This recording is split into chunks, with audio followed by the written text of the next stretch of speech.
Hello मेरे YouTube family, कैसे हैं आप सभी। आई होप आप सभी बहुत अच्छे होंगे। मैं कुछ दिन से सही से ब्लॉग शूट नहीं कर पा रही हूँ किसी रीज़न की वजह से, पर मैं अब कोशिश करूँगी अपने सारे ब्लॉग कंटिन्यू करूँ आप लोगों के साथ में। मैं अपन नहा धो के बैठी हूँ। ओम भी नहा लिया है और हैप्पी चकचंदा सभी को। जितने भी लोग चकचंदा फेस्टिवल मनाते हैं सभी को बधाई हो चकचंदा फेस्टिवल की। ये देख लीजिए ओम। ओम लेटा हुआ है। ये ओम हेलो बोलो। ओम अभी आज भी उसका मूड नहीं है हेलो बोलने का। चलो, तो मैंने सोचा कि मैं टॉपिक आप लोगों के सामने रखूं। जैसे कि मैं स्टूडेंट्स को पढ़ाती हूँ तो थोड़ा बहुत पढ़ाई से रिलेटेड भी बातें होनी चाहिए। अब होम बीच में बोलने लग गया है बेटा।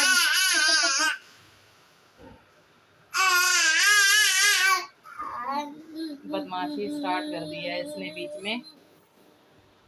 चलिए, मैं आपको आज थोड़ा सा लोकतंत्र के बारे में बताती हूँ। लोकतंत्र तो ज़्यादातर को पता ही है लोकतंत्र किसे कहते हैं। फिर भी जिनको नहीं पता उनको मैं बता देती हूँ। जो भी 11th-12th के या 10th के 8th-9th के भी स्टूडेंट हैं उन सभी को काम आएगा। आसान लैंग्वेज में समझाऊंगी लोकतंत्र किसे कहते हैं। लोकतंत्र का मतलब होता है लोगों द्वारा शासन। अब लोगों द्वारा शासन क्या होता है? क्या लोग प्रधानमंत्री बन जाते हैं, राष्ट्रपति बन जाते हैं, मुख्यमंत्री बन जाते हैं जो उनके द्वारा शासन होता है? नहीं, ऐसा नहीं होता। जो जनता होती है, जो आम पब्लिक है, जैसे मैं हूँ, आप सभी हैं, जो भी आम पब्लिक है, वो अपने वोटों के द्वारा अपने मनपसंद के नेता को चुनते हैं जो कि देश में सही प्रकार से शासन कर पाए और देश को अच्छी तरीके से चला पाए, उसे कहा जाता है लोकतंत्र। भारत एक हमारा जो देश है बहुत बड़ा लोकतंत्र देश है। अब ये लोकतंत्र देश कैसे है, लोकतंत्र होता क्या है भाई?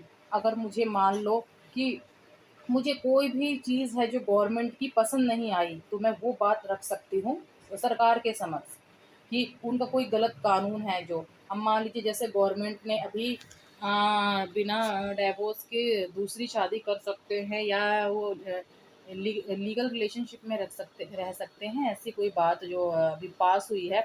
तो भाई इसमें जैसे कि किसी को, किसी भी लेडी को या मुझे ये बात सही नहीं लग रही तो मैं इसके लिए सरकार के समक्ष अपनी बात रख सकती हूँ कि आपने जो ये कानून पास किया है ये सही नहीं है, औरतों के लिए भी और आदमियों के लिए भी। तो ये लोकतंत्र है क्योंकि मुझे अधिकार है बोलने का, मैं बोल सकती हूँ। मान लीजिए मैं किसी अस्पताल में गई, वहाँ मेरी सुनवाई नहीं हो रही है, अच्छे से इलाज नहीं हो पा रहा है और मैं वहाँ पे अपनी आवाज़ उठा सकती हूँ, तो ये लोकतंत्र है। लोकतंत्र इसे ही कहा जाता है कि हम गलत चीज़ों के विरुद्ध आवाज़ उठाएं, ना कि सही चीज़ के लिए भी आवाज़ उठाएं। अगर आप सोचोगे कि हम हर किसी चीज़ के लिए आवाज़ उठाने लग जाएंगे तो ये चीज़ भी गलत है, ऐसा नहीं होता। आप सिर्फ गलत चीज़ के लिए अपनी आवाज़ उठा सकते हो, यही होता है लोकतंत्र। लोकतंत्र का कभी भी, चाहे हम आम नागरिक हैं, कभी भी गलत, हमारा देश अगर लोकतांत्रिक देश है तो हमें इसका गलत फ़ायदा भी नहीं उठाना चाहिए। क्योंकि अगर हम लोग ये, चलिए हम लोग बहुत किस्मत वाले हैं, हमारे देश एक लोकतांत्रिक देश है जहाँ पे हम अपनी बातें सरकार के समक्ष रख सकते हैं। जैसे कि आप देखते हो धरने पर प्रदर्शन वगैरह होते हैं। तो ये क्या है, ये एक लोकतंत्र का ही हिस्सा है जहाँ पे कोई रेप केस हो जाता है या किसी को भी मार दिया जाता है, मर्डर हो जाता है, तो सभी लोग सड़कों पे उतर आते हैं। क्यों उतर आते हैं? क्योंकि ये लोकतंत्र देश है, यहाँ पे राजा का शासन नहीं है, यहाँ पे जनता का शासन है।